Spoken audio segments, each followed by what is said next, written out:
The stagecoach kicked up dust like a funeral procession, and Eleanora Hale stepped down into a town that looked half alive.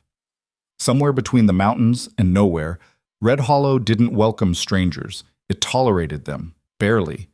She didn't know it yet, but this godforsaken piece of earth would strip her down to nothing, then rebuild her into something unrecognizable. One violent storm, one impossible man, one choice that would change everything.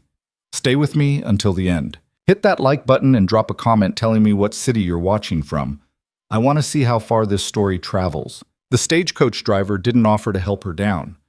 Eleanora stood at the edge of the wooden step, looking out at Red Hollow like it was a painting someone had left unfinished. The building sagged. The dirt street stretched wide and empty, except for a few horses tied to posts and a dog lying in the shade, too hot to care about anything. Mountains rose in the distance, hard and indifferent, and the sky above them was so blue it hurt to look at. She climbed down on her own, her boots hitting the dust with a soft thud. The driver tossed her trunk onto the ground without a word, then clicked his tongue at the horses. The stagecoach rolled away, and the sound of it faded into nothing, leaving her standing there with her baggage and the weight of every mistake she'd made back east. A woman in a faded calico dress stood on the porch of the general store, arms crossed, watching. Two men leaning against the saloon stopped talking and turned their heads. A child peeked around the corner of the livery stable, then disappeared. Eleanora picked up her carpet bag and left the trunk where it was. She'd figure that out later. The heat pressed down on her shoulders like a hand. She wasn't dressed for this. Her gray traveling dress was too heavy, too formal, too Eastern. She could feel the sweat starting at the back of her neck, trickling down her spine. Her gloves were ridiculous. She pulled them off and stuffed them into her bag. The town had one main street and maybe a dozen buildings.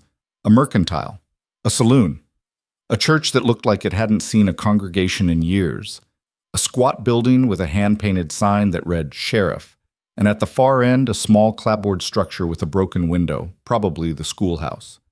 She started walking toward it. The dust rose around her feet with every step.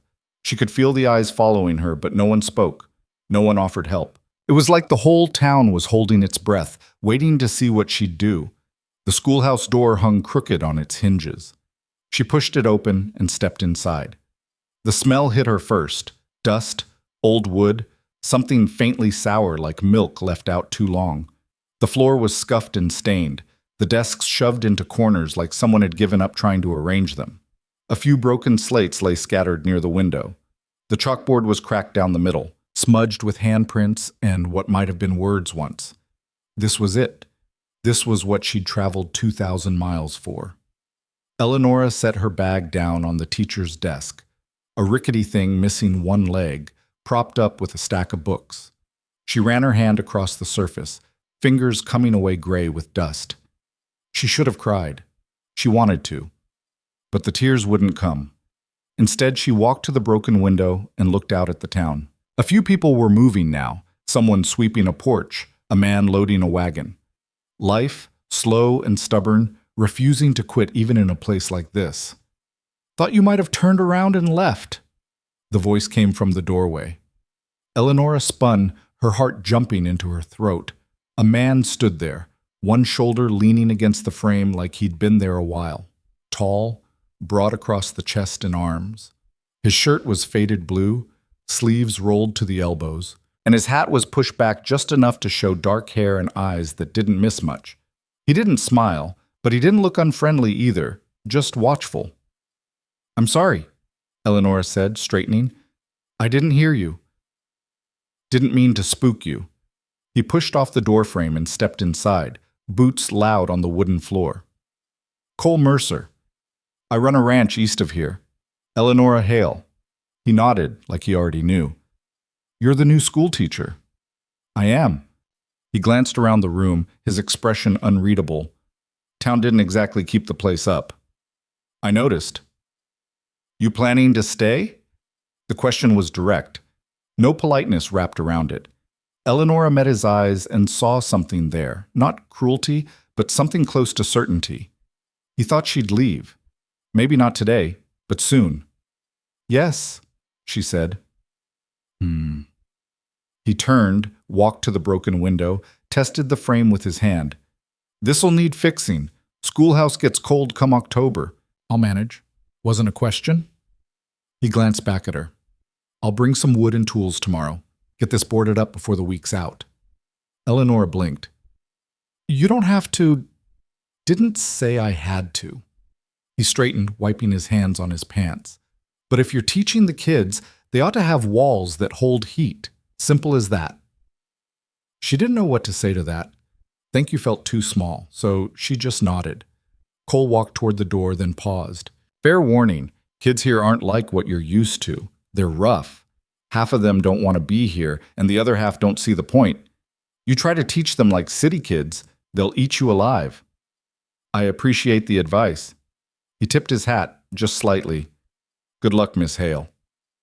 Then he was gone, his footsteps fading into the street.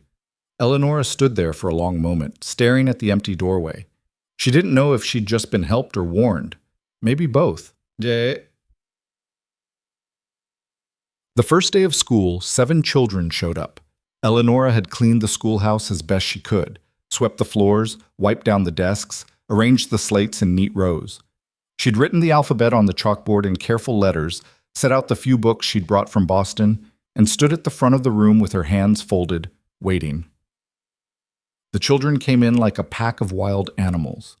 The oldest was a boy, maybe 13, with dirt under his nails, and a look in his eyes that said he'd rather be anywhere else. Behind him, 2 younger boys shoved each other through the door, laughing. A girl with tangled blonde hair and a torn dress slouched into a seat in the back without looking at Eleanor once. 3 smaller children, 2 boys and a girl, clustered together near the window, whispering. Eleanor cleared her throat. Good morning. No one answered. My name is Miss Hale. I'll be your teacher this year. The oldest boy leaned back in his chair, arms crossed. How long are you planning to last? One of the younger boys snickered. Eleanor kept her voice steady. As long as it takes. Last teacher didn't make it 2 months, the boy said. Left crying. I'm not the last teacher. The blonde girl in the back looked up for the first time, her expression skeptical. You from back east? Boston. Figures. The girl turned away, unimpressed. Eleanor took a slow breath. She could feel the room slipping away from her, the children deciding she wasn't worth their time. She thought of the books she'd packed, the lessons she'd planned, the careful structure she'd built in her mind. None of it would work here. So she changed direction. Tell me your name, so, she said. Silence. I asked you a question. The oldest boy raised an eyebrow. You gonna make us? No, Eleanor said. But if you don't tell me, I'll just start making them up. And I'm very bad at naming things. She pointed at him. I'll call you Clarence. The boy's face twisted. My name's not Clarence. Then tell me what it is. A pause. Then, grudgingly, Hank. Eleanor nodded. Hank, thank you. She turned to the blonde girl. And you? The girl hesitated, then muttered, Rosie. One by one, the others gave their names. Finn and Sam, the 2 boys by the window. A small girl named Maybelle, who looked no older than 6. Another boy, quiet and serious, named Thomas. And the last, a wiry kid with freckles, who said his name was Charlie and didn't meet her eyes. Eleonora wrote them all on the chalkboard. Good, she said. Now we know each other. What are we supposed to learn? Hank asked. Reading? Do you want to learn reading? He shrugged. Don't see the point. Can't read a cow. A few of the kids laughed. Eleonora didn't. You're right. You can't read a cow, but you can read a contract, a deed, a will. You can read the difference between what someone says they'll pay you and what they actually owe you. You can read whether the man selling you land is lying or not. The laughter stopped. Hank was watching her now, actually watching. Out here, Eleonora said, maybe reading won't save your life, but it might save your land, or your family's future. And if you think that's not worth learning, you can leave right now. No one moved. She picked up a piece of chalk. We'll start with your names. Write them on your slates. If you can't, I'll teach you. There was a long, tense moment. Then Hank picked up his slate. The others followed. Eleonora turned back to the board, her heart pounding so hard she thought they might hear it, but her hand was steady when she wrote the first letter. Cole showed up 2 days later with a wagon full of wood. Eleonora was outside trying to hammer a loose board back into place on the porch when she heard the horses. She looked up, saw him coming down the street, and felt a flicker of something she didn't have a name for. He pulled the wagon to a stop and climbed down, not saying anything at first. Just looked at the board she was working on, then at the hammer in her hand. "You know how to use that?" he asked. "I'm learning." He made a sound that might have been a laugh. "Let me." She stepped aside and he took the hammer, kneeling by the loose board. 2 hits, and it was secure. "Thank you," Eleonora said. "Don't mention it." He stood, brushing off his hands. "Brought what I said I would, enough to patch the window and shore up the back wall. You got help coming?" "No." "Then I'll do it." "Mr. Mercer, you don't—" "Cole," he said, "and I do." He didn't wait for an argument, just started unloading the wood, carrying planks to the side of the building like it was nothing. Eleonora watched him for a moment, then rolled up her sleeves and grabbed a board herself. He glanced at her, surprised. "I can carry wood," she said. "Didn't say you couldn't." They worked in silence for a while, the sun beating down, the sound of boots on dirt and wood hitting wood. Eleonora's arms ached, her dress stuck to her back with sweat, but she didn't stop. After an hour, Cole paused to wipe his face with his sleeve. He looked at her, really looked, and she wondered what he saw. Probably someone out of place, someone who didn't belong. "You handled those kids the other day," he said. Eleonora blinked. "You heard about that? Town this size, everyone hears everything." He picked up another plank. "Hank's got a mouth on him, but he's not a bad kid, just testing you." "I noticed. And you didn't back down." "I didn't have a choice." "You did," Cole said quietly. "You could have run. Most people do." Eleonora set down the board she was holding and looked at him. "Why are you helping me?" He was quiet for a long moment. Then he said, "Because you didn't run." That was all. He turned back to the work, and Eleonora did the same, her chest tight with something that felt too big to name. The storm came without warning. It was late September, and the heat had finally started to break. Eleonora was at the schoolhouse, alone, grading slates by lamplight, when she heard the first crack of thunder. She looked up, saw the sky outside the window gone dark and bruised, and felt the temperature drop like someone had opened a door to winter. The wind hit next. It rattled the walls, howled through the cracks in the boards, and sent papers flying off her desk. Eleonora rushed to close the window, but the rain came so fast she barely got it halfway shut before water started pouring in. Lightning split the sky, so bright it burned white spots into her vision. Thunder followed, so loud it shook the floor beneath her feet. And then she heard it. Voices. Shouting. Eleonora ran to the door and threw it open. The street was chaos. People running, someone screaming about the river. She saw a man on horseback riding hard toward the edge of town, a woman clutching a child and stumbling through the mud. "Miss Hale!" She turned. Rosie was running toward her, soaked through, her hair plastered to her face. Behind her were Finn and Sam, both wide-eyed and terrified. "What's happening?" Eleonora shouted over the wind. "The river's flooding!" Rosie yelled. "It's coming fast. My ma sent me to find you." Eleonora's stomach dropped. "Where's everyone else?" "Don't know. Hank was at the livery, and Charlie and Thomas." "Go inside," Eleonora said, grabbing Rosie's arm. "All of you, get inside and stay there." She didn't wait to see if they listened. She was already running. The mud sucked at her boots, and the rain came down so hard she could barely see 3 feet in front of her. She stumbled, caught herself, kept going. The livery was at the far end of town, and she could already hear the water, a low, roaring sound that made her blood go cold. "Hank!" she screamed. "Charlie! Thomas!" Nothing. She reached the livery and shoved the door open. Inside, horses were screaming, kicking at their stalls, and huddled in the corner trying to calm one of the animals was Hank. "Miss Hale?" He stared at her like she'd lost her mind. "What are you doing here? We have to go, now! I can't leave the horses." Hank, the river. The sound of rushing water cut her off. Eleanor turned, and her heart stopped.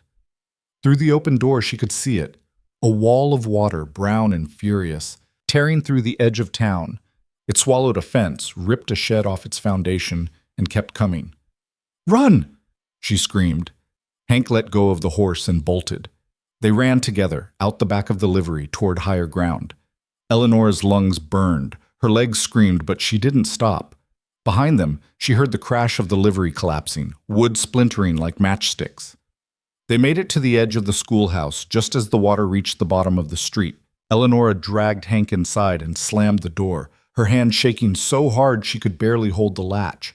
The children were all there: Rosie, Finn, Sam, Maybelle, Thomas, Charlie, all of them staring at her, scared and soaked and waiting for her to tell them what to do. Eleanor pressed her back against the door and tried to breathe. Outside, the storm raged on. The water kept rising. Eleanor stood at the window, watching the brown flood chew through the town like it was hungry. It had already swallowed the lower half of the street. The livery was gone, the saloon's porch underwater, and the mercantile's front door held back a wall of churning debris. The rain hadn't stopped. If anything, it was coming down harder. Behind her, the children sat huddled together on the floor, wrapped in whatever dry cloth she'd been able to find. Maybelle was crying softly into Rosie's shoulder. Finn and Sam hadn't said a word since they'd stumbled in soaking wet an hour ago. Charlie kept glancing at the door like he was thinking about running. Thomas just stared at the floor, his jaw tight. Hank was the only one standing. He'd positioned himself near the back wall, arms crossed, eyes locked on Eleanor like he was waiting for her to crack. "How high is it going to get, he asked. "I don't know." "That's not an answer. It's the only one I have." He looked like he wanted to argue, but didn't. Instead, he turned to the window and swore under his breath. Eleanor didn't correct him. She was too busy trying to figure out what came next. The schoolhouse sat on higher ground than most of the buildings, but that didn't mean they were safe. The foundation was old, the walls thin. If the water reached them, the whole place could go. "Miss Hale?" Rosie's voice was small, shaky. "Where's my ma?" Eleanor turned. Rosie's face was pale, her eyes red from crying or fear or both. The other children were watching now, waiting for an answer that wouldn't scare them. "She's safe," Eleanor said, forcing her voice to stay calm. "Everyone who could get to high ground did. Your mother knows you're here. She'll come for you when it's safe." "You don't know that." "I do." It was a lie. She had no idea where anyone was. But Rosie needed to hear it, so Eleanor said it like it was fact. And after a moment, Rosie nodded and buried her face back into her hands. The wind slammed against the side of the building, and the whole structure groaned. Eleanor felt her stomach twist. She walked to the door, tested the latch, checked the hinges. Solid enough. For now. "We should move to the back," she said, "away from the windows." "Why?" Charlie asked. "Because if the water gets higher, the glass could break. And then what?" "Then we deal with it." Charlie didn't look convinced, but he stood up anyway, and the others followed. They gathered in the corner farthest from the door, pressed close together like animals in a den. Eleanor pulled the teacher's desk over and wedged it against the wall, creating a makeshift barrier. It wouldn't do much, but it was something. She was about to sit down when she heard it, hoofbeats. Fast and heavy, cutting through the storm. Eleanor ran to the window. Through the rain, she could just make out a rider coming up the street, his horse fighting through water that was nearly up to its chest. The man was bent low, his hat pulled down, but she recognized the shape of him before she saw his face. Cole. He pulled the horse to a stop in front of the schoolhouse and jumped down into the water. It came up past his knees. He waded toward the door, and Eleanor met him there, throwing it open before he could knock. "Are they all here?" he shouted over the rain. "7 of them, yes!" He stepped inside, dripping wet, and scanned the room. His eyes landed on each child, counting, then came back to Eleanor. "Anyone hurt?" "No." "Good." He turned to Hank. "Your pa." "At the ranch shed," Hank said. "He was moving the cattle to high ground when I left." Cole nodded. "He'll be fine. The rest of you, anyone's family downstream?" Thomas raised his hand slowly. "My little brother. He was with my aunt. Cole's jaw tightened, but his voice stayed steady. Where? Near the mill. That's underwater by now, Hank said bluntly. Shut up, Hank, Rosie snapped. It's true. I said shut up. Enough. Cole's voice cut through the room like a blade. Both kids went quiet. He looked at Thomas. The mill's got a second floor. If your aunt's smart, she got up there. We'll check soon as the water stops rising. Thomas nodded, but his face didn't change. He looked like he'd already decided his brother was dead. Eleanor's chest tightened. She wanted to say something, promise him it would be okay, but she couldn't, not when she didn't know. Cole pulled off his hat and ran a hand through his wet hair. Water dripped onto the floor in a steady stream. How long you been here?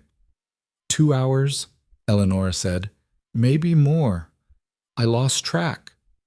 You did good getting them inside. I didn't have a choice. Still. He looked at her, and there was something in his eyes she couldn't name. Respect, maybe, or surprise. Most people would have run the other way. I'm their teacher. That doesn't mean you're their keeper. Yes, Eleanor said quietly. It does.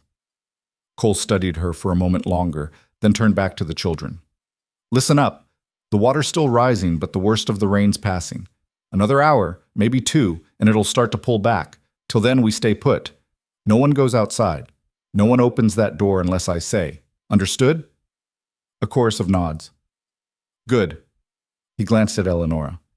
You got food? Water? A little. Not enough for long. We'll make it work. He said it like it was simple. Like survival was just a matter of deciding to do it. And maybe for him, it was. Eleonora didn't have that kind of certainty, but she nodded anyway.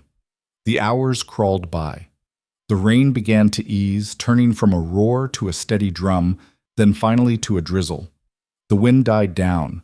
The water stopped rising and held steady, lapping at the bottom step of the schoolhouse porch, but coming no closer. Cole stood watch by the door the whole time, occasionally stepping out to check the street.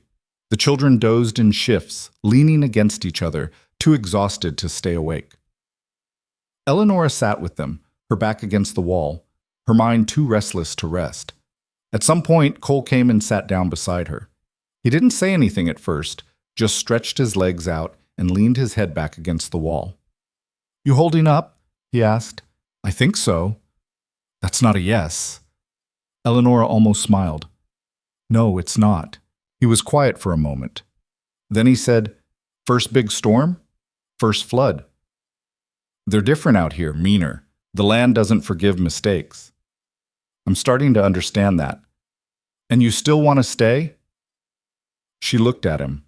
His face was shadowed in the dim lamplight, but she could see the question in his eyes. It wasn't cruel, just honest.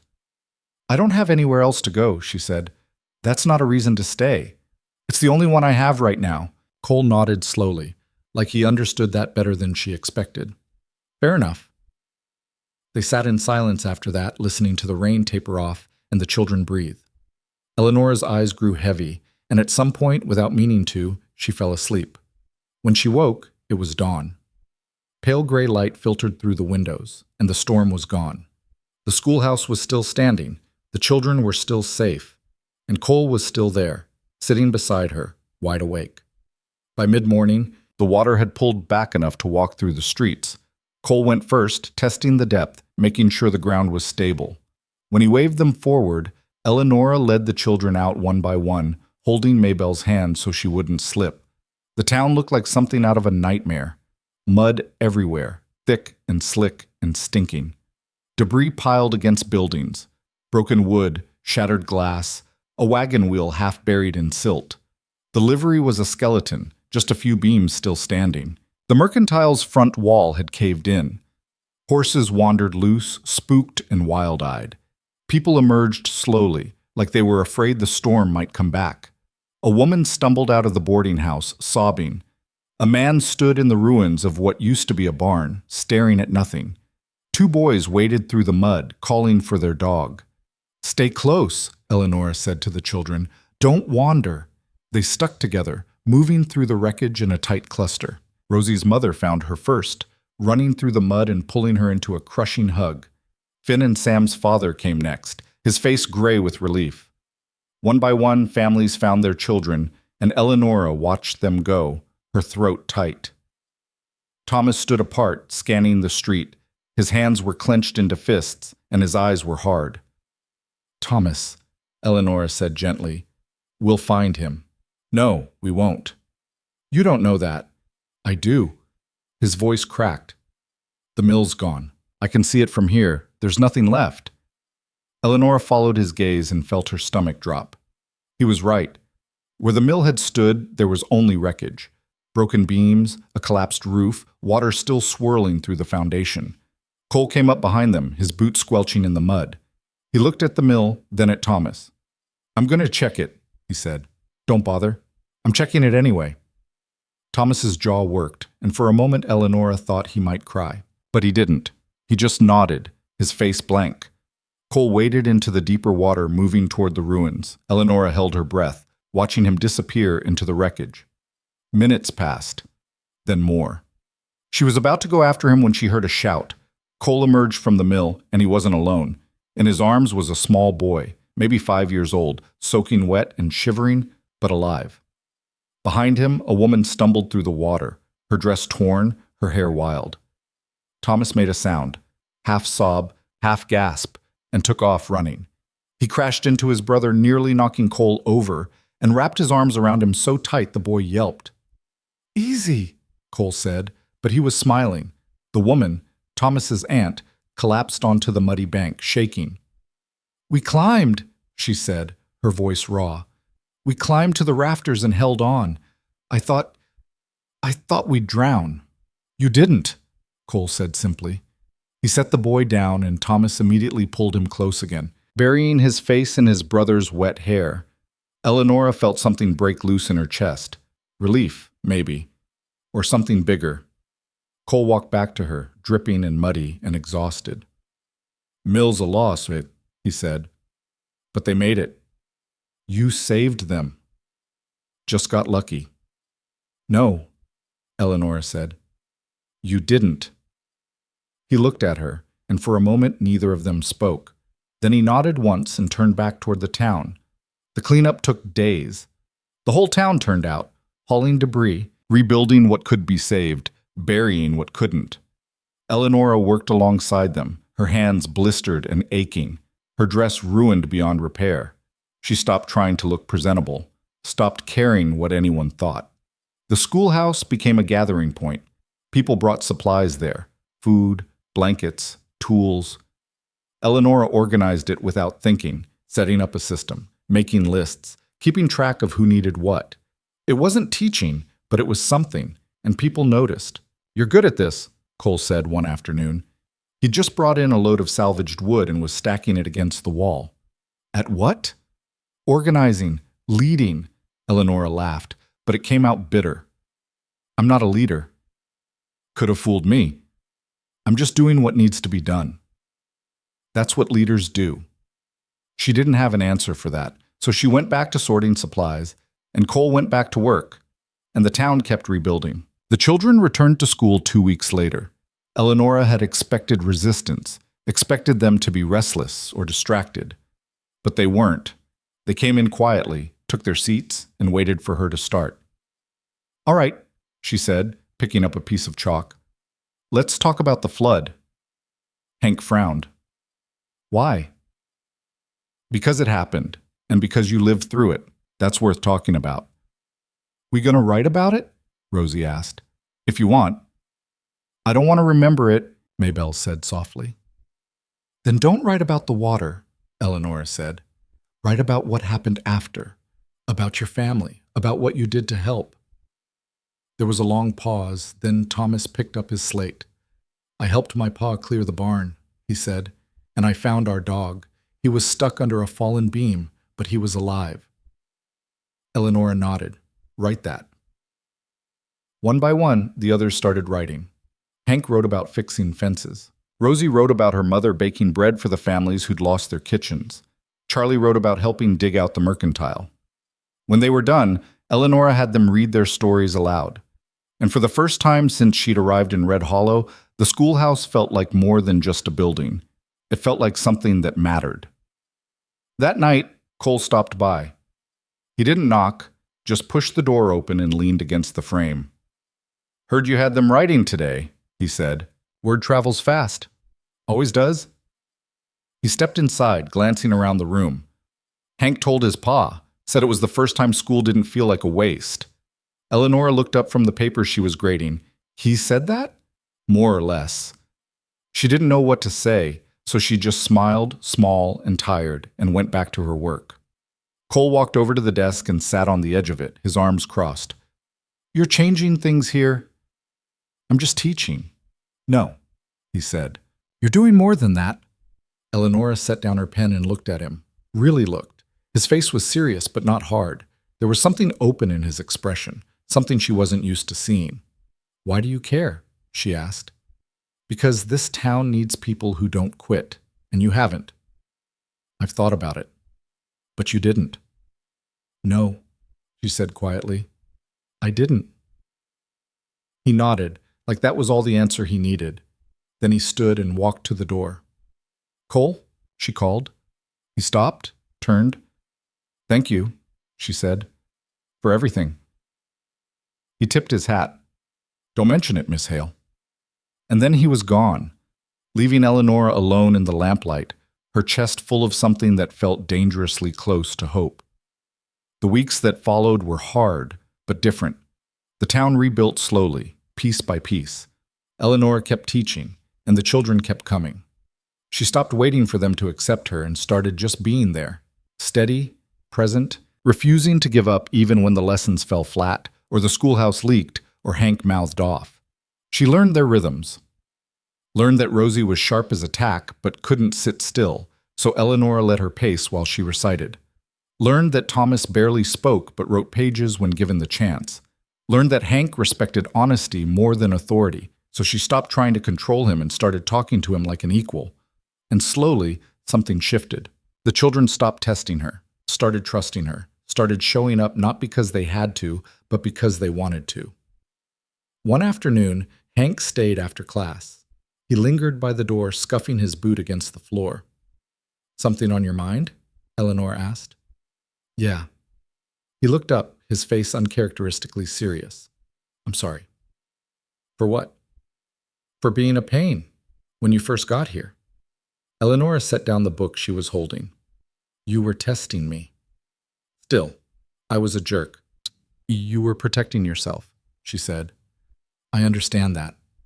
He nodded slowly. "You're all right, Miss Hale. Better than the last one, anyway." It wasn't much, but coming from Hank, it was everything. "Thank you," Eleanor said. He shrugged and walked out, and Eleanor stood there in the empty schoolhouse, feeling something she hadn't felt in a long time, like she belonged.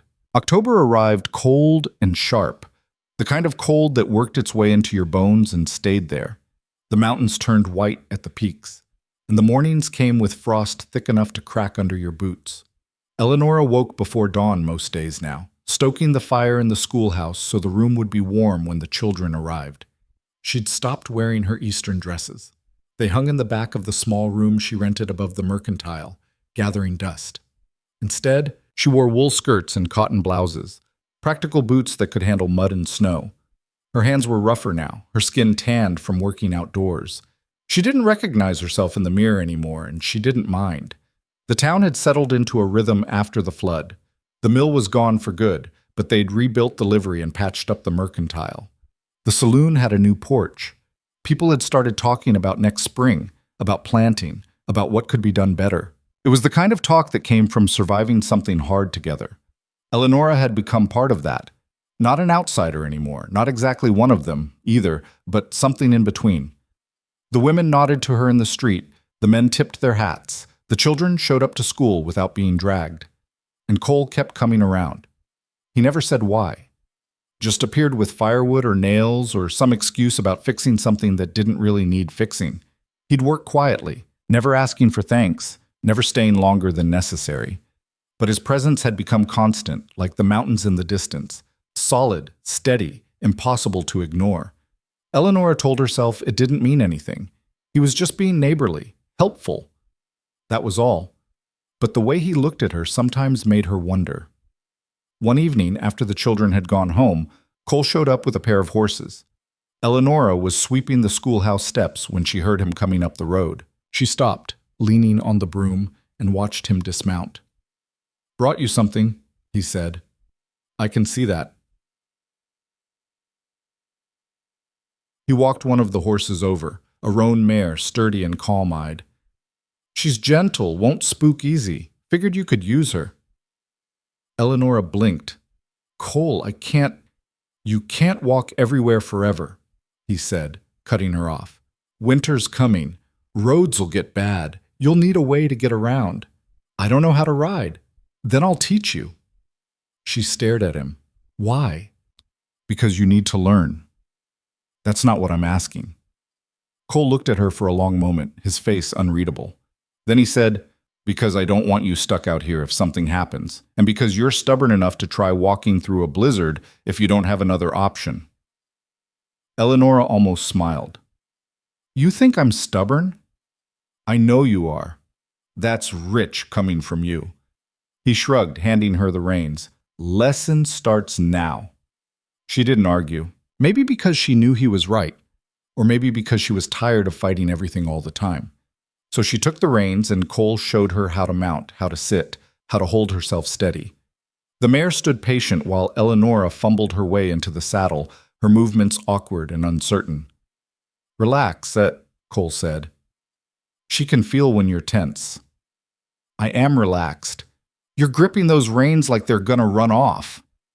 Eleonora loosened her hold, and the mare shifted beneath her, not quite walking, but not quite still either. Her stomach flipped. "Easy," Cole said, his hand on the horse's neck. "Just breathe." She did. Slowly, the panic eased and the mare settled. Eleonora exhaled, her shoulders dropping. "Good," Cole said. "Now, let's walk." They spent the next hour moving in slow circles around the schoolhouse. Cole stayed close, his hand ready to steady the horse if needed, his voice calm and patient. Eleonora hated how clumsy she felt, how out of place. But she kept going, because quitting wasn't something she did anymore. By the time the sun was setting, she could walk the mare in a straight line without looking like she was about to fall off. "Not bad," Cole said, taking the reins as she dismounted. "I'm terrible." "You're learning. That's different." Eleonora brushed the dust off her skirt, her legs aching. "Thank you. For this." "Don't mention it." "Cole, I mean it," he said, his tone firm but not unkind. "You don't owe me anything." She wanted to argue, to tell him that wasn't true, but the words stuck in her throat, so she just nodded. He led the mare toward the small stable behind the schoolhouse, and Eleonora watched him go, something warm and uncomfortable settling in her chest. The trouble started a week later. It began with a man Eleonora had never seen before. Tall, lean, with pale eyes and a smile that didn't reach them. He rode into town on a black horse, dressed too fine for Red Hollow, and stopped at the saloon. By evening, word had spread that he was a land speculator from back east, looking to buy up property cheap and sell it high to the railroad. "He's offering pennies," Hank's father said at the town meeting that night. The whole town had gathered in the saloon, packed shoulder to shoulder, voices overlapping in anger and worry. "Wants to buy my land for half what it's worth, then turn around and sell it for 10 times that. He came to me too," another man said. "Told me the railroad's coming through whether I sell or not. Said I'd be smart to take the deal." "That's a threat," someone else muttered. "Damn right it is." Eleonora stood at the back of the room, listening. She didn't have land to sell, but she could see the fear in people's faces. This town had barely survived the flood. Another blow like this, and it might not make it. Cole was near the front, his arms crossed, his expression hard. "We don't sell," he said, his voice cutting through the noise. "Not to him. Not to anyone." "Easy for you to say," a man shot back. "You got enough land to spare. Some of us are barely hanging on. Then we figure something out, together. And if the railroad comes anyway, then what?" Cole didn't have an answer for that. No one did. The meeting broke up without resolution, people filing out into the cold night, their faces tight with worry. Eleonora lingered, watching Cole talk quietly with a few of the ranchers. His jaw was set, his hands curled into fists at his sides. She'd never seen him look this tense. When the others left, she walked over. "Are you all right?" she asked. He glanced at her, then back at the door. "No." "What are you going to do?" "Don't know yet." He rubbed a hand over his face, exhausted. "But if that bastard thinks he can scare people into selling, he's wrong. Cole, I mean it, Eleonora." His voice was low, dangerous. "This town's fought too hard to let some vulture pick it apart." She believed him, and it scared her because she knew he'd do something reckless if he had to.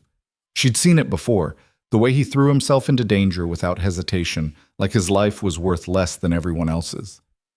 "Don't do anything stupid," she said quietly. He looked at her, and for a moment something softened in his expression. "I'll try." But she knew he wouldn't. The speculator stayed in town for 3 days, making his rounds, pressing people harder with each visit. Eleonora saw him once, outside the mercantile, talking to the owner in low, smooth tones. The owner looked pale, shaken. When the speculator left, he didn't look back. On the third night, the speculator's horse was found dead in the stable, shot clean through the head. The town erupted. The sheriff, an older man named Garrett, who mostly kept to himself, launched an investigation, but no one talked. No one had seen anything. The speculator raged, threatened lawsuits, demanded justice. But without proof, there was nothing he could do. He left the next morning, his face twisted with fury, promising he'd be back. Eleonora didn't know who'd killed the horse, but she had her suspicions. She found Cole at his ranch 2 days later, mending a fence in the cold. He didn't look surprised to see her. "Did you do it?" she asked, not bothering with pleasantries. He hammered another nail into the post. "Do what?" "You know what." "If I did, I wouldn't tell you." "Cole, drop it, Eleonora. I can't." He set down the hammer and turned to face her, his eyes hard. "You think I'm proud of it? You think I wanted to do that? Then why did you?" "Because that man wasn't going to stop. He was going to keep pushing until people broke. And I wasn't going to let that happen. So you became a killer." "I didn't kill anyone. I killed a horse." "That's not the point." "Then what is?" His voice rose, sharp and frustrated. "What do you want me to say? That I should have let him win? That I should have stood by and watched this town get torn apart? I want you to stop thinking you have to fix everything alone." The words came out louder than she intended, echoing across the open land. Cole stared at her, his chest rising and falling with angry breaths. "I'm not alone," he said finally, his voice quieter. "I've got this town." "And what happens when the town isn't enough? When you push too far and there's no one to pull you back?" "I don't need pulling back." "Yes, you do." Eleonora stepped closer, her hands trembling. "You're so busy protecting everyone else, you don't see how much you're risking, and one day it's going to cost you everything." Cole looked at her for a long moment, something unreadable in his eyes. Then he turned away, picking up the hammer again. "Go home, Eleonora." "Cole, I said go home." She wanted to argue, to make him listen, but she knew it wouldn't matter, so she turned and walked back to her horse, her throat tight with frustration and something that felt dangerously close to fear. Winter came hard that year. Snow fell thick and fast, burying the town under drifts that reached the windowsills. The schoolhouse became harder to heat, and Eleonora spent half her time hauling wood and stoking the fire just to keep the children from freezing. Attendance dropped. Some families lived too far out to make the trip in the snow, and others needed their children home to help with chores. But a few still came. Rosie, Hank, Thomas. They showed up every day bundled in layers, their faces red from the cold. And Eleonora taught them, even when her fingers were too stiff to hold the chalk, even when the wind rattled the walls so loud she had to shout to be heard. Cole stopped by less often. When he did, he was distant, polite, like they were strangers again. Eleonora told herself it was for the best, that whatever had been building between them needed to stop before it became something she couldn't walk away from. But late at night, alone in her room, she wondered if she'd already crossed that line. The storm hit in mid-January, worse than anything the town had seen in years. It came fast. turning the sky black and the air so thick with snow you couldn't see 5 feet ahead. Eleonora sent the children home early, made sure they had lanterns, watched them disappear into the white. She was closing up the schoolhouse when she heard the shout. It was faint, barely audible over the wind, but it was there. Eleonora stopped, listening. Another shout, closer this time. She grabbed her coat and stepped outside. The cold hit her like a fist. She pulled her scarf over her face and squinted into the snow. Through the white, she saw a figure stumbling toward her, small, moving slowly. "Help!" The voice was young, scared. "Please!" Eleanor ran toward it, slipping in the snow. She caught the child before they fell. Maybelle, her face pale, her lips blue. "Maybelle, what are you doing out here?" "My brother," she gasped. "He's stuck in the snow. I couldn't get him out." Eleanor's blood went cold. "Where?" "By the river. Please, Miss Hale, he's gonna freeze." Eleanor didn't think. She grabbed Maybelle's hand and pulled her toward the stable. The mare was inside. Already saddled, Cole had insisted she keep her ready in case of emergencies. She lifted Maybelle onto the horse, then climbed up behind her. "Hold on," she said, and kicked the mare into motion. The storm swallowed them whole. Eleanor could barely see, could barely breathe, but she kept the horse moving, trusting Maybelle's directions. The girl pointed through the snow, her hand shaking, and Eleonora followed. They found him by the river, half buried in a snowdrift, his small body curled against the cold. Eleonora jumped down and dug him out with her bare hands, her fingers screaming in protest. The boy, no more than 4, was unconscious, his skin ice cold. She wrapped him in her coat, lifted him onto the horse, and climbed back up. Maybelle was crying now, clutching her brother, and Eleonora turned the mare around, heading back toward town. The ride back was a blur. The wind tore at them, the snow blinded them, but the mare kept moving, steady and sure. When they finally reached the schoolhouse, Eleonora slid down and carried the boy inside, laying him by the fire. "Maybelle, get blankets, all of them." The girl obeyed, her hands shaking. Eleonora stripped off the boy's wet clothes and wrapped him in every blanket she could find, rubbing his arms and legs to get the blood moving. His lips were still blue, his breathing shallow. "Come on," she whispered. "Come on, wake up." Nothing. She kept going, refusing to stop, refusing to let him slip away. And then, finally, his eyes fluttered open. He coughed, gasped, and started crying, loud, wailing sobs that were the most beautiful sound Eleonora had ever heard. Maybelle threw herself at him, and Eleonora sat back, her whole body shaking. She didn't know if it was from the cold, or the fear, or the relief. But it didn't matter. He was alive. The door slammed open, and Cole burst in, covered in snow, his face wild. "I heard—" He stopped, taking in the scene. "What happened?" "Maybelle's brother. He was caught in the snow." Cole's eyes went to the boy, then back to Eleonora. "You went out in that storm?" "I didn't have a choice. You could have died. But I didn't." He stared at her, and she saw something break in his expression. Fear, anger, something raw and unguarded. "Don't ever do that again," he said, his voice rough. "I'll do it every time," Eleanor said quietly. "And you know I will." He opened his mouth, closed it, then crossed the room in 3 strides and pulled her into his arms. The embrace was hard, desperate, like he was trying to make sure she was real. Eleonora froze for a second, then let herself lean into him, her face pressed against his chest, her heart pounding. "I thought I lost you," he said, so quiet she almost didn't hear it. "You didn't." He pulled back just enough to look at her, his hands still on her shoulders. His eyes searched hers, and she saw everything he'd been holding back. All the fear, all the want, all the things he'd never said.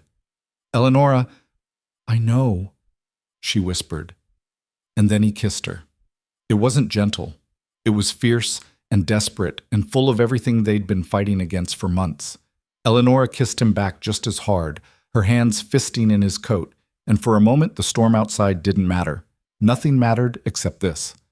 When they finally broke apart, both of them breathing hard, Cole rested his forehead against hers.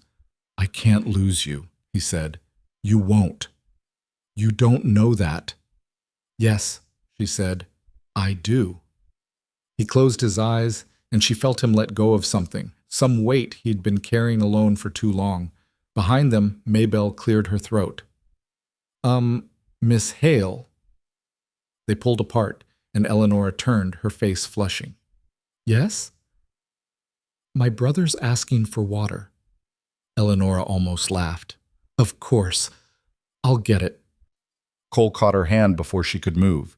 She looked back at him, and he gave her a small, crooked smile, the first real one she'd seen from him in weeks. We'll talk, he said.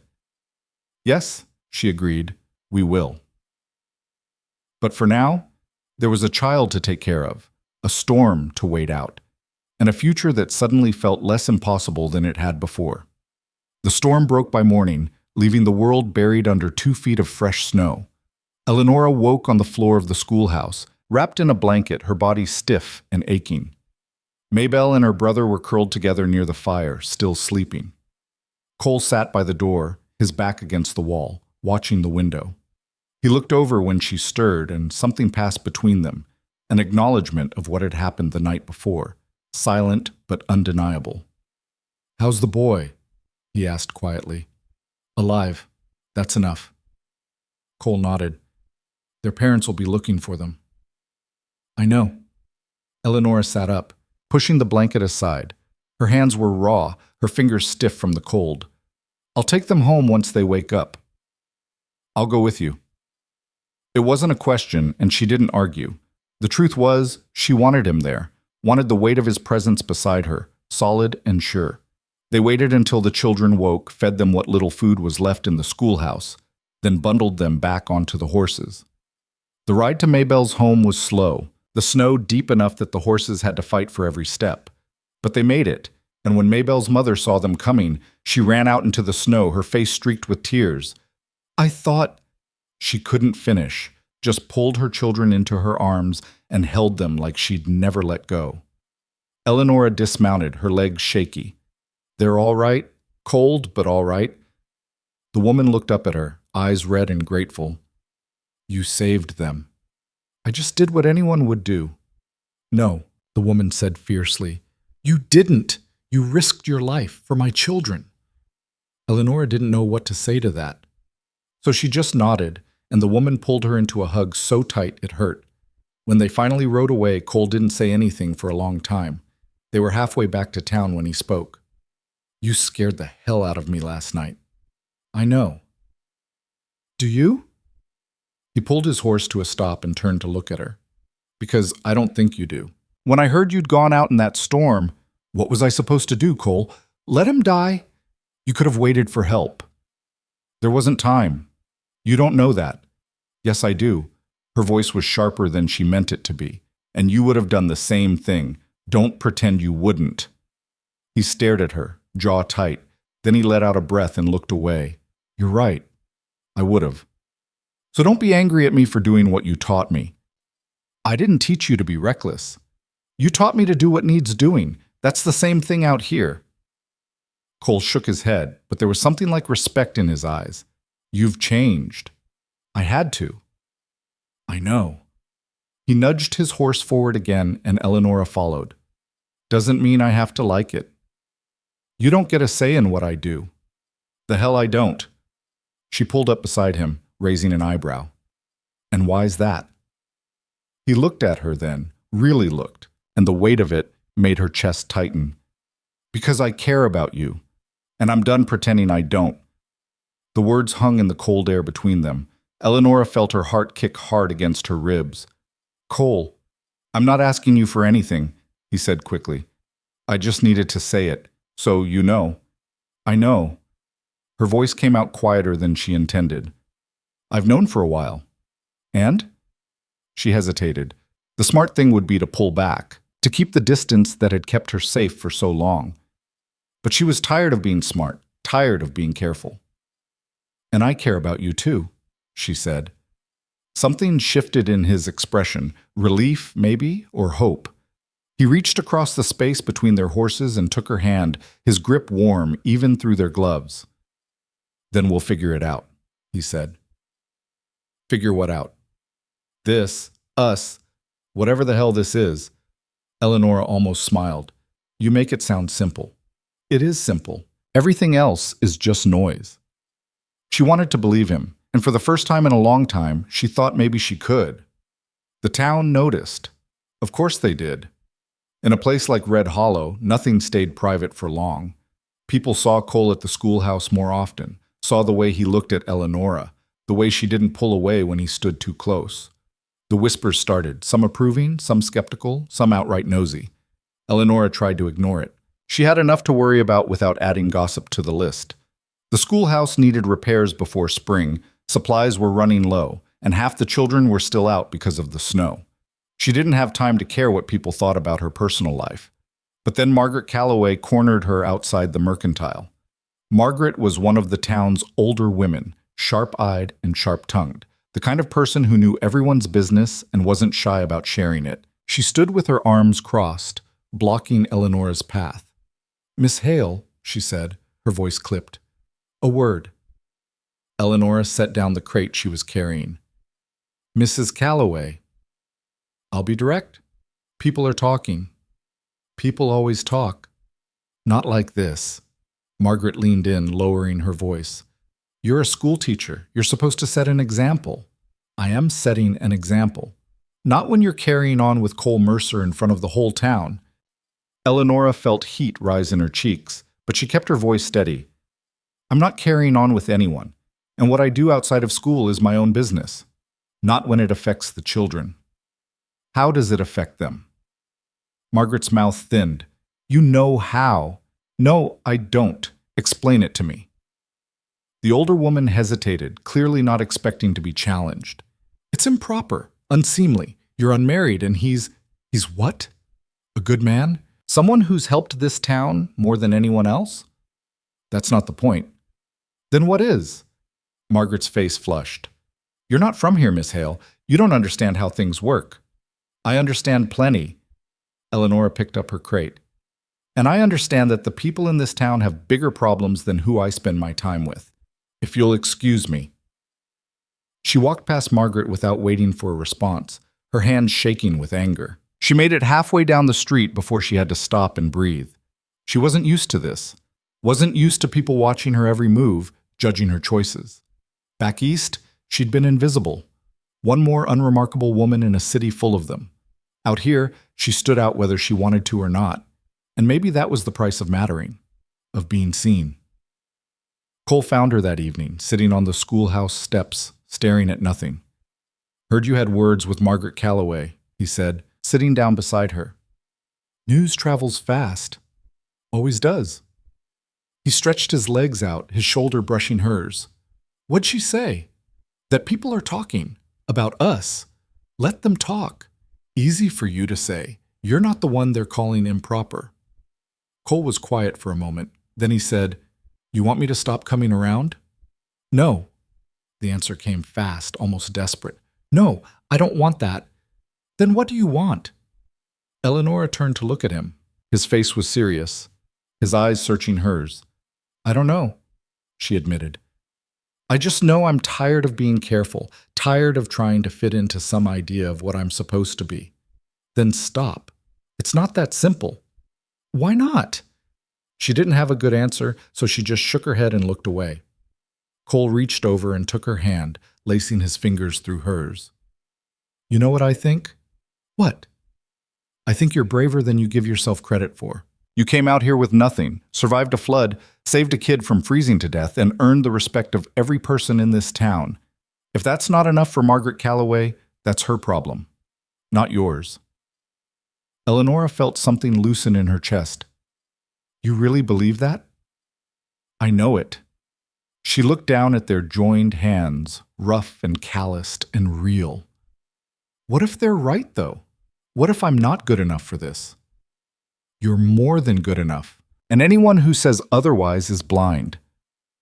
The certainty in his voice made her throat tight. She wanted to believe him, wanted to trust that she belonged here, that she'd earned her place. Maybe she had. Maybe it was time to stop questioning it. "Thank you," she said quietly. "For what?" "For seeing me." for not giving up on me when I wanted to give up on myself.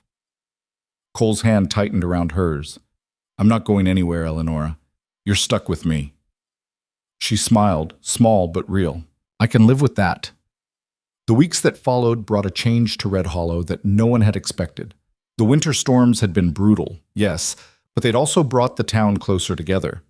Families who'd barely spoken before were now sharing supplies, helping with repairs, looking out for each other's children.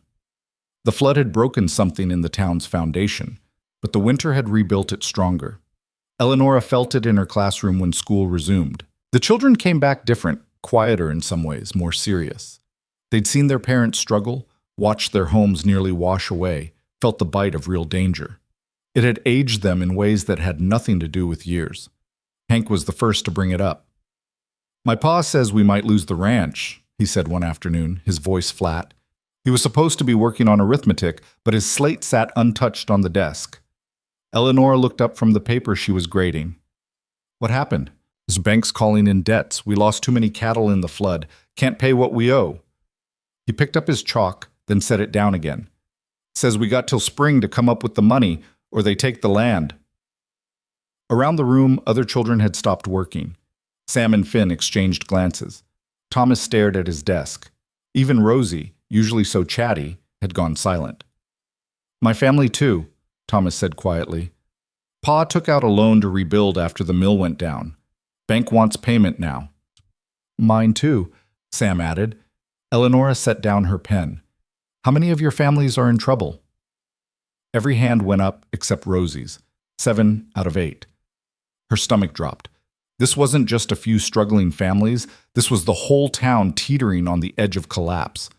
We'll figure something out, she said, trying to sound confident. How? Hank's voice was bitter. Town's broke. Everyone's broke. Bank doesn't care. Then we make them care. You can't fight a bank, Miss Hale. Maybe not, but we can fight for each other. She didn't know where the words came from, didn't know if she even believed them. But the children were looking at her like she had answers, and she couldn't let them see her doubt. That night, she told Cole what she'd learned. They were at his ranch, sitting at the kitchen table, sharing a simple dinner of bread and stew. Cole had been quiet all evening, and now she understood why. You already knew, she said. He nodded. Been trying to figure out a solution. Haven't found one yet. What about you? Is your ranch safe? For now. I own my land outright. Don't owe the bank anything. But if everyone else goes under, there won't be a town left to speak of. So what do we do? Cole was quiet for a long moment, turning his cup in his hands. We could pool resources. Everyone who's got land or livestock could combine what they have, work together to pay off the debts. Would that work? Maybe, if everyone's willing, if the bank agrees to negotiate. And if they don't, then we lose everything. Eleonora reached across the table and took his hand. Then we try anyway. He looked at her, something softening in his face. When'd you get so stubborn? I learned from the best. He smiled despite himself, then stood. Come on, I want to show you something. He led her outside, past the barn, to the same rise where he'd brought her months before. The sun was setting, painting the valley in shades of gold and purple. The land stretched endless in every direction, beautiful and harsh and unforgiving. This is what we're fighting for, Cole said. Not just the land, the life, the community. The idea that people can make something out here if they're willing to work for it. And you think we can save it? I think we have to try. Eleonora stood beside him, looking out at the valley, and felt something settle in her chest. Fear, yes, but also determination. Then let's call a town meeting, she said. Get everyone together, figure this out. You sure you want to be part of this? It's going to get ugly. I'm sure. He studied her face for a moment, then nodded. All right, we'll do it tomorrow night. The meeting was held in the saloon, the same place where they'd gathered after the flood. Every family in town showed up, packing the room until there was barely space to breathe. The air was thick with worry and anger and desperation. Cole stood at the front of the room, his voice cutting through the noise.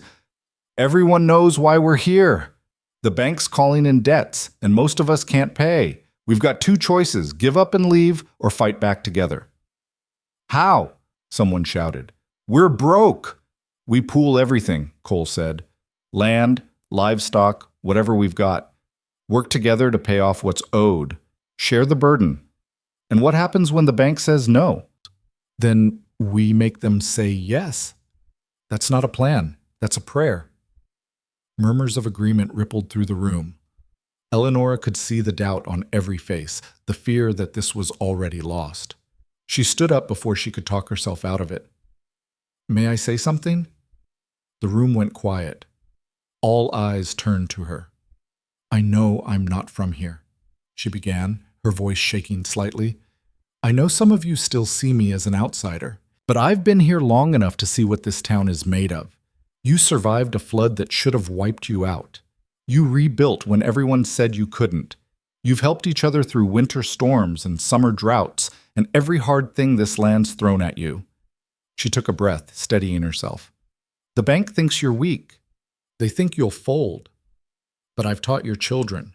I've seen how stubborn they are, how hard they fight, and they learned that from you. So if you're telling me this town's going to roll over and die because some banker in a city says so, I don't believe it.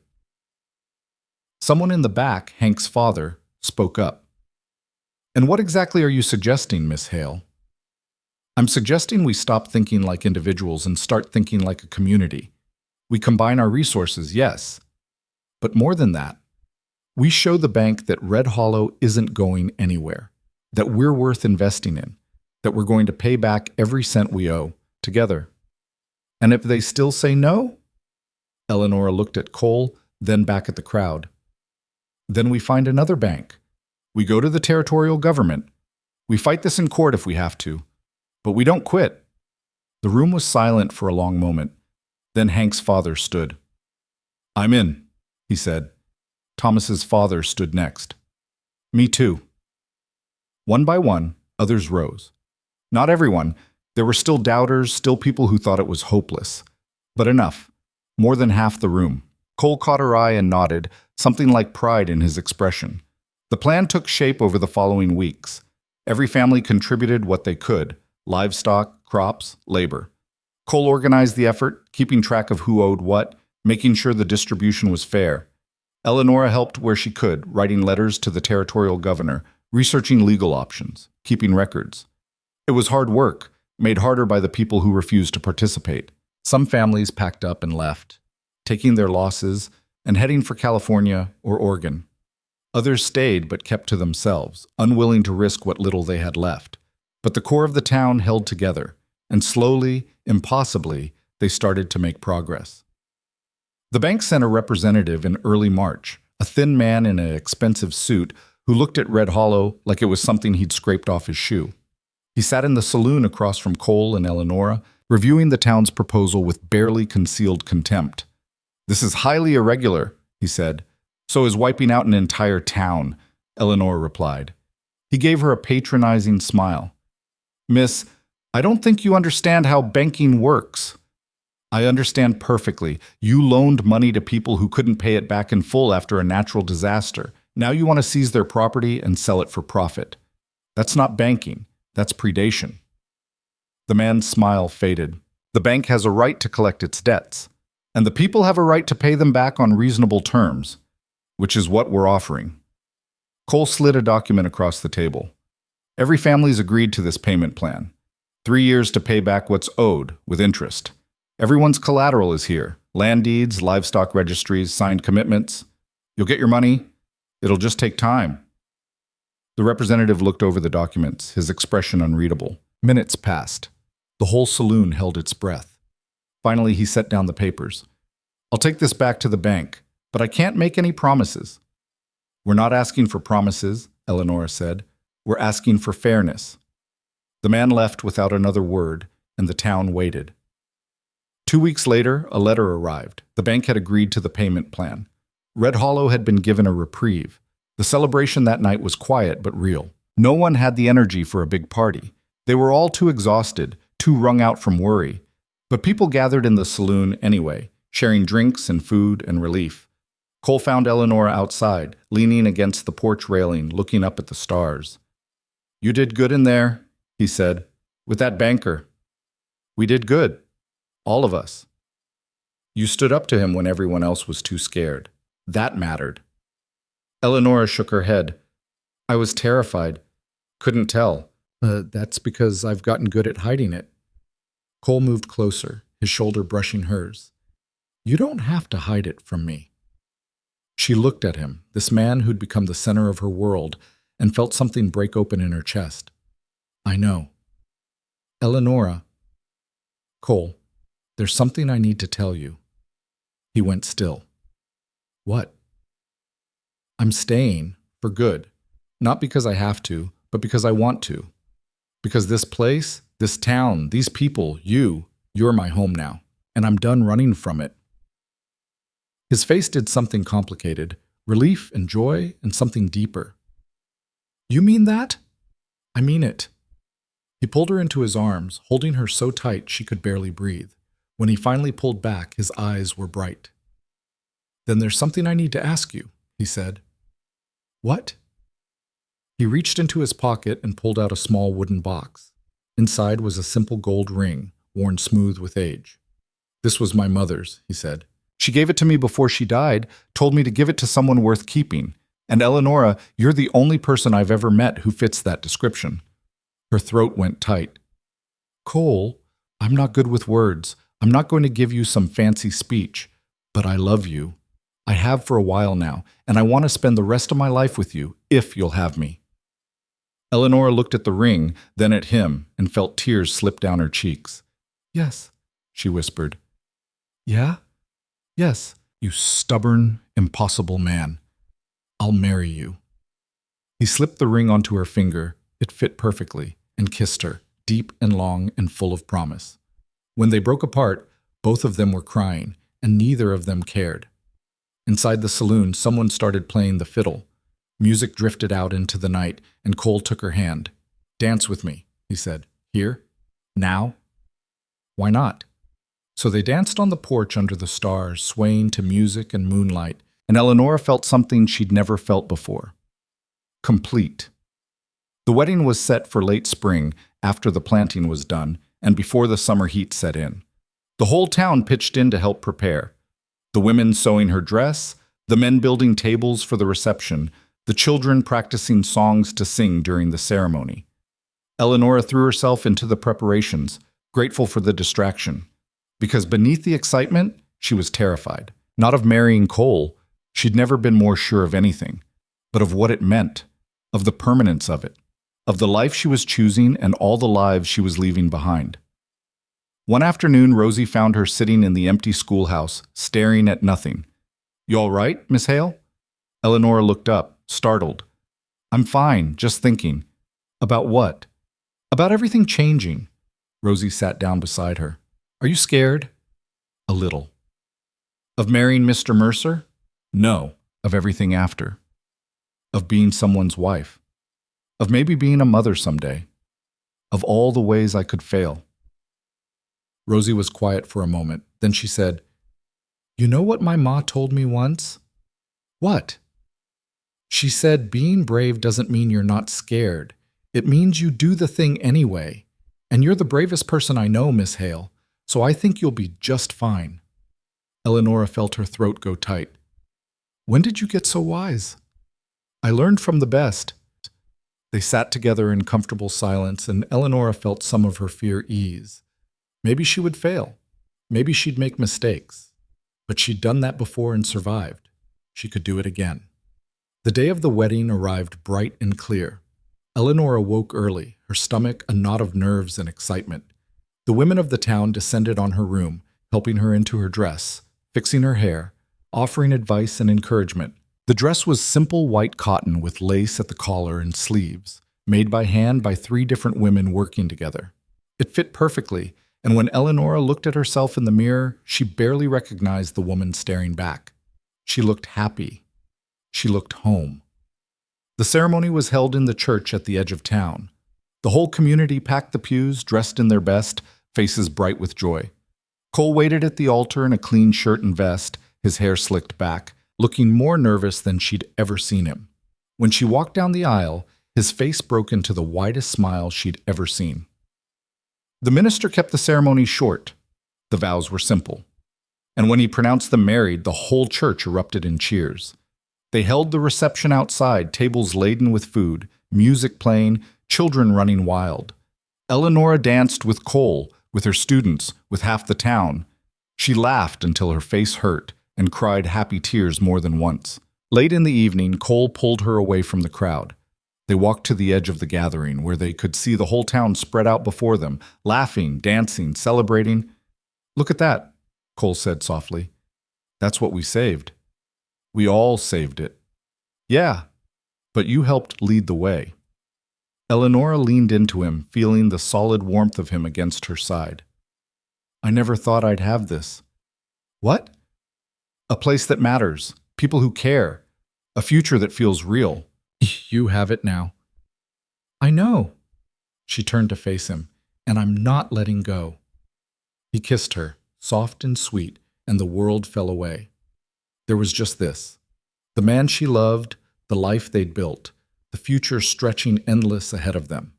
When they finally pulled apart, Cole rested his forehead against hers. "Ready to go home?" he asked. And for the first time in her life, Eleanora knew exactly where that was. "Yes," she said. "Let's go home."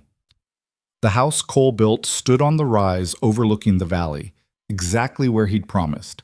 It wasn't much at first: 2 rooms with a stone fireplace, wooden floors that creaked, windows that let in drafts when the wind blew hard.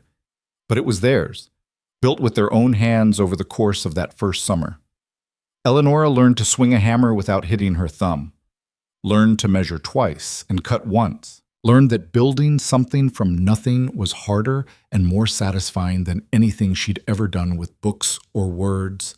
They moved in on a day when the sky was so blue it hurt to look at. Cole carried her over the threshold, both of them laughing at the absurdity of the gesture when she'd already been working on the place for months. But it felt right anyway. A new beginning in a home they'd made together. That first night, they lay in bed listening to the wind whistle through the gaps in the walls. And Cole said, "I'll fix those tomorrow." "Don't," Eleanora said. "I like hearing the wind." "You'll freeze come winter. Then fix them in October. For now, I want to hear it." He pulled her closer, and they fell asleep to the sound of the land breathing around them. Life settled into a rhythm after that. Eleanora kept teaching 3 days a week, riding into town on the mare Cole had given her. The other days, she worked the ranch, learning to manage livestock, mend fences, read the weather in the way the clouds moved over the mountains. Her hands got rougher, her skin darker. The fancy dresses from Boston stayed packed in a trunk, growing musty and irrelevant. She didn't miss them, didn't miss any of it. The town kept rebuilding, slowly paying back what they owed to the bank. Some families made it, others didn't. The Hendersons left for Oregon in the fall, their land sold to cover debts. The Pratts followed in the spring. Each departure felt like a small death, but the core of Red Hollow held. And Eleanora became part of that core, whether she'd planned to or not. She was the one people came to when they needed letters written to distant relatives or legal documents explained. She helped negotiate with suppliers, taught adults to read in the evenings, mediated disputes between neighbors. It happened gradually, without her noticing, until one day she realized she wasn't just the schoolteacher anymore. She was something else, something that mattered in ways that had nothing to do with the title. Cole noticed it before she did. "You're good at this," he said one evening. They were sitting on the porch, watching the sun paint the valley orange and gold.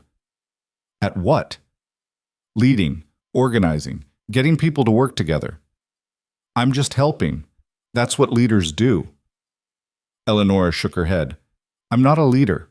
I'm just doing what needs doing." Same thing. She wanted to argue, but didn't have the energy, so she just leaned against his shoulder and watched the light fade. The first real test of their marriage came in the winter. Not from outside forces, but from each other. They'd been married 6 months when the argument started. Something small. Cole had promised to fix a gate and hadn't, and Eleanora had mentioned it more sharply than she meant to. He'd snapped back about her leaving tools out in the rain. The words escalated, voices rising until they were shouting at each other about things that had nothing to do with gates or tools.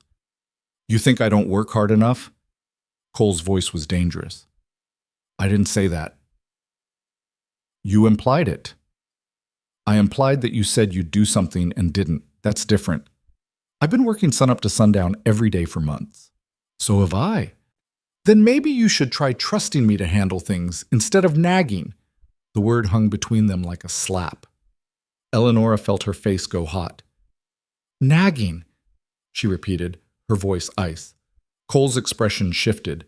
He knew he'd crossed a line. Eleonora, I didn't mean… Yes, you did. I'm just tired. We're both tired. Don't make excuses. She turned and walked out, slamming the door behind her. The cold hit her like a fist, but she didn't care. She walked to the barn, saddled her horse, and rode toward town without looking back.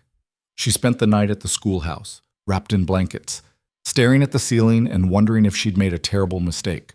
If marriage was just another thing she'd fail at. If she and Cole were too different, too stubborn, too broken in their own ways to make this work.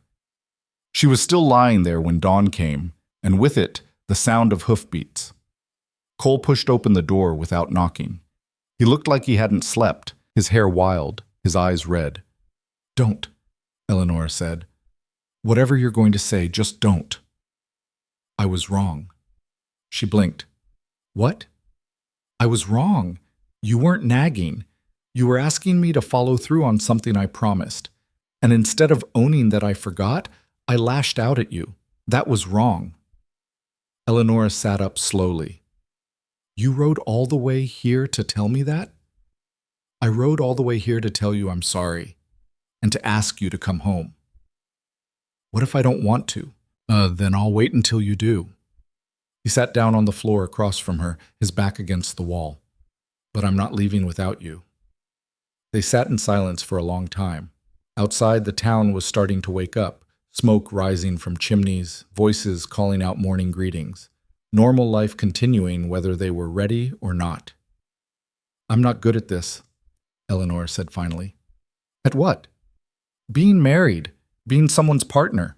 I spent my whole life alone. I don't know how to share space with someone without wanting to run when it gets hard. Then we'll figure it out together. What if we can't? Cole looked at her, his face serious. Then we'll fail together. But we won't quit, not unless you want to. Do you want to? No. Even when I'm impossible? Especially then. He smiled, tired but real. You're not the only stubborn one in this marriage, Eleonora. I'm just as bad. Probably worse. Definitely worse. See? We're perfect for each other. She almost laughed. Almost. I don't know if I can do this. Yes, you do. You're just scared. Of what? Of the same thing I am, that if we actually try, actually let ourselves be vulnerable, we might lose each other. But Eleonora, we're going to lose each other anyway if we keep running every time it gets hard. The truth of it hit her like a punch. He was right. She'd been running her whole life, from Boston, from her past, from anything that asked too much of her, and she was about to do it again. I don't want to run anymore, she said quietly. Then don't. It's not that simple. It is. Cole stood and crossed to where she sat, kneeling in front of her. Every day we wake up and choose this. Choose each other. Choose to stay even when it's hard. That's all marriage is, Eleonora. A choice we keep making. She looked at him, this man who'd somehow become everything, and felt the fear loosen its grip. Okay, she said. Okay? Okay, I'll come home. And I'll try. Really try. He pulled her into his arms, and she let herself lean into him, breathing in the familiar smell of him, leather and smoke and something uniquely Cole. I'm sorry too, she whispered. For walking out, for not trusting that we could work through it. We did work through it. Eventually. That's all that matters. They rode back to the ranch together as the sun climbed higher, and when they arrived, Cole made her breakfast while she stoked the fire. It was ordinary and perfect and exactly what they needed. Spring came with work that never seemed to end. Calving season meant sleepless nights and constant vigilance. The garden needed planting. Fences needed mending after the winter storms. and the schoolhouse needed a new roof, which meant Eleonora spent her weekends hauling shingles and hammering nails alongside half the town. It was exhausting. It was brutal, and Eleonora had never felt more alive. One evening in late April, she was washing dishes when she felt it. A wave of nausea so sudden and strong she had to grip the counter to stay upright. Cole looked up from the ledger he was working on. "You all right?" "Fine, just tired." But it happened again the next morning, and the morning after that. By the end of the week, she knew. She told Cole on a Sunday afternoon. They were sitting on the porch, watching storm clouds gather over the mountains. She'd been trying to find the right words all day, but there were no right words. So she just said it. "I'm pregnant." Cole went very still. "You're sure?" "Pretty sure." He stared at her for a long moment, his face unreadable. Then, slowly a smile broke across his face. The widest, most genuine smile she'd ever seen.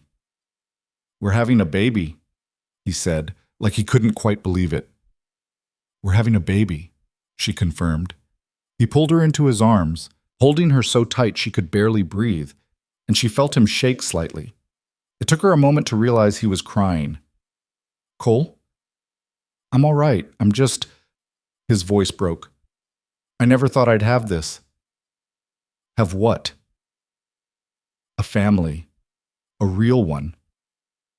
Eleanor pulled back to look at him, seeing the vulnerability in his face, the fear and hope mixed together.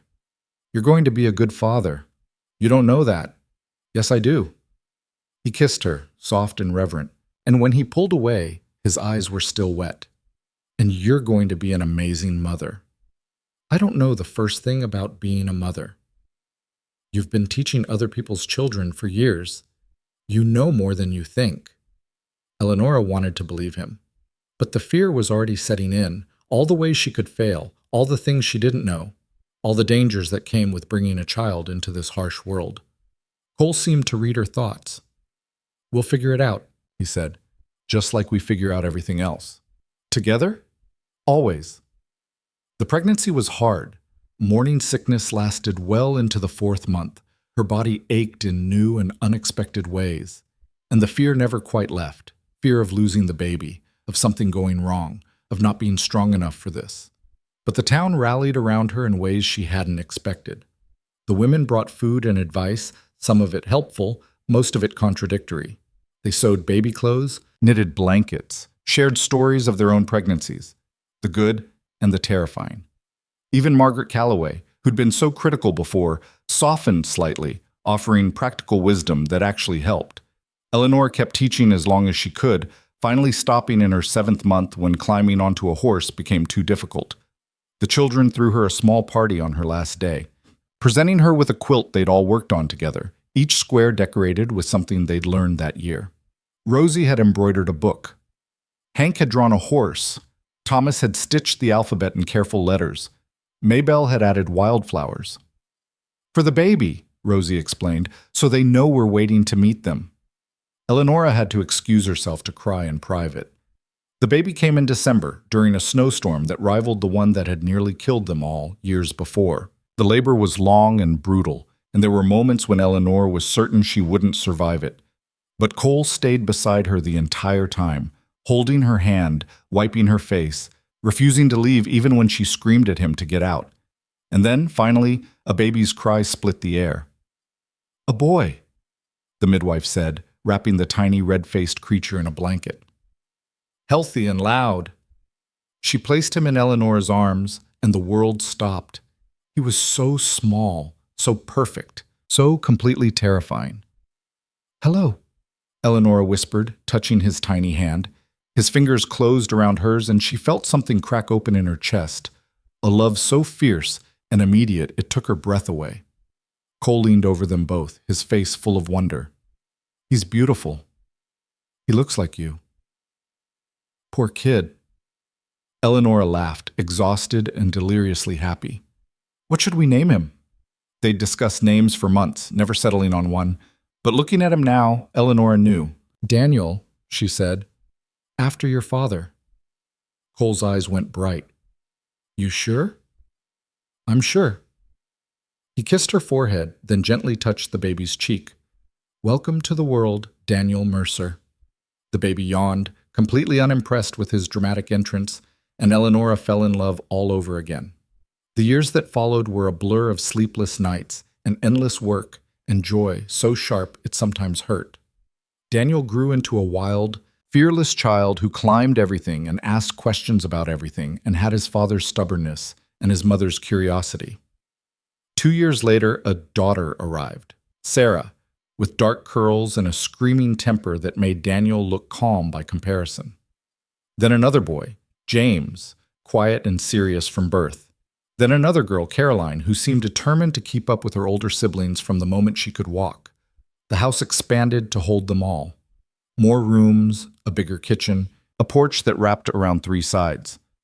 It was chaotic and loud, and exactly what Eleonora had never known she wanted. She stopped teaching at the school when the children were young, but she never stopped teaching. Her own children learned to read before they could write their names, learned arithmetic by helping measure fence posts, learned science by studying the land around them. And the other children in town still came to her with questions, still sought her help with their studies. Cole taught them the practical things: how to ride, how to mend a fence, how to read the weather and the animals. He was patient with them in ways Eleonora sometimes wasn't, calm when she wanted to scream with frustration.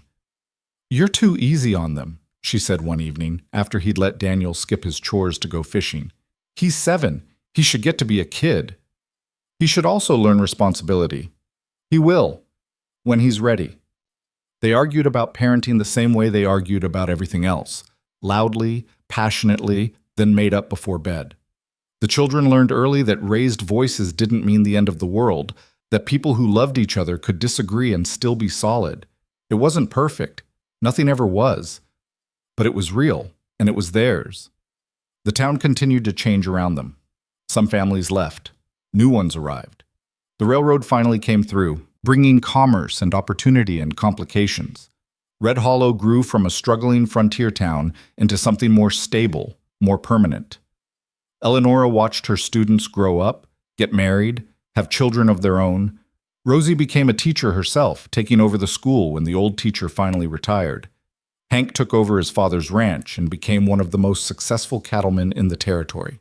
Thomas went east to study law like he'd always wanted, then came back to practice in Red Hollow, defending the people who couldn't defend themselves. They all came back to visit Eleonora, bringing their children, telling her about their lives. And every time they said the same thing: "You changed my life. You made me believe I could be more." Eleonora never knew what to say to that. She'd just done what needed doing. But maybe that was the point. One afternoon, when Daniel was 15 and already taller than his father, he asked her about Boston. "What was it like before you came here?" They were sitting on the porch, shelling peas for dinner. Eleonora set down the bowl and looked out at the valley, the land she'd come to know better than any city street. "Different," she said. "Crowded, loud in different ways." "Do you miss it?" "No.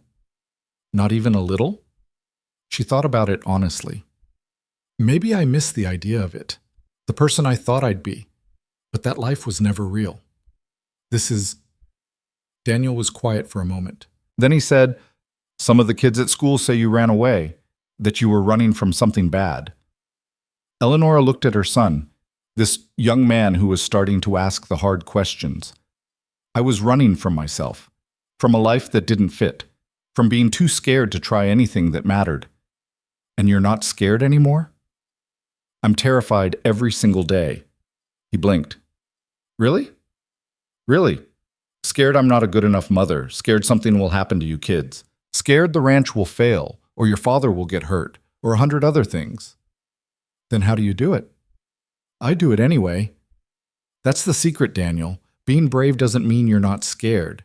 It means you're scared and you do the thing anyway." He absorbed that, his young face serious. "Is that what you tell yourself?" "Every single day." "Does it work?" "Most of the time." He smiled just slightly and went back to shelling peas. And Eleonora felt a swell of pride so intense it almost hurt. Cole's health started failing when he was 53. It began with a cough that wouldn't go away, then chest pains, then mornings where he couldn't quite catch his breath. He refused to see a doctor for months, stubborn, as always, until Eleonora put her foot down. The doctor's diagnosis was what they'd feared. His heart was giving out, weakened by years of hard labor and old injuries that had never healed right. "How long?" Eleanor asked. "Hard to say. Could be years. Could be months." Cole took the news with his typical stoicism. "Well, that's that then." "That's not that," Eleonora snapped. "You're going to take it easy. No more heavy work, no more 16-hour days."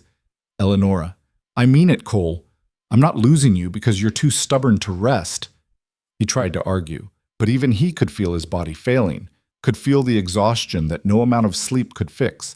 So he stepped back. Let Daniel and James take over more of the ranch work, spend his days doing lighter tasks, and pretending it didn't kill him to slow down. They had 3 more good years, years where they sat on the porch every evening, watching the sun set over the valley they'd built their life on. Years where they told stories to their grandchildren, watched their children become parents themselves, saw the legacy they'd created spread wider than they'd ever imagined. One evening in early spring, Cole turned to her and said, "No regrets?" "About what?" "This life. Me. Any of it." Eleonora took his hand, feeling how thin it had become, how fragile. "Not a single one. Not even when I'm being impossible? Especially not then." He smiled, and they sat in comfortable silence as the light faded. Cole died on a Tuesday morning in April, with Eleonora beside him and all their children in the house. He went peacefully in his sleep, his hand still holding hers. The grief was crushing. Eleonora had known it was coming, had tried to prepare herself, but nothing could have prepared her for the emptiness of waking up alone, of reaching for him in the night and finding nothing, of having thoughts she wanted to share and no one to share them with. The whole town came to the funeral. 3 generations of people whose lives he'd touched, whose families he'd helped save, whose respect he'd earned through decades of steady, quiet work. They buried him on the rise overlooking the valley, the spot where he'd first shown Eleonora his dreams. And as the sun set that evening, painting the sky in shades of gold and purple, Eleonora stood at his grave and made him a promise. "I'm not done yet," she said. "I've still got work to do. But when I am, I'll come find you." She kept that promise.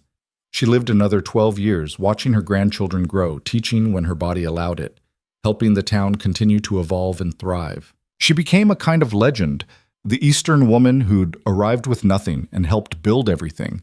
And when her time finally came, she went the same way Cole had, peacefully, in her sleep, in the house they'd built together. They buried her beside him on the rise, and the whole valley turned out to pay their respects. Former students spoke about the teacher who'd never given up on them.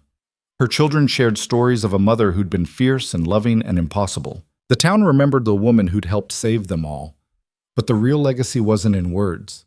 It was in the land itself, in the school that still taught children, in the families that still worked the ranches, in the community that had learned to survive by supporting each other. Years passed. Decades. The town kept growing, kept changing. But on that rise overlooking the valley, 2 graves remained, simple markers for 2 people who'd built something that lasted. And sometimes, on clear evenings when the wind was just right, people swore they could still feel them there. Not ghosts, exactly. Just the memory of 2 stubborn souls who'd refused to quit, who'd chosen each other in this hard land, who'd built a life out of nothing but determination and love. Because in the end, that was the truth Eleonora had learned, the lesson she'd passed down through generations. Life doesn't owe you anything.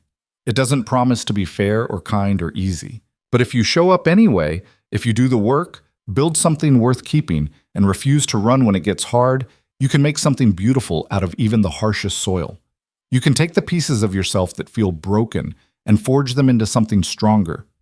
You can find home in the last place you expected, and you can become someone you never imagined, not by being perfect, but by being brave enough to try.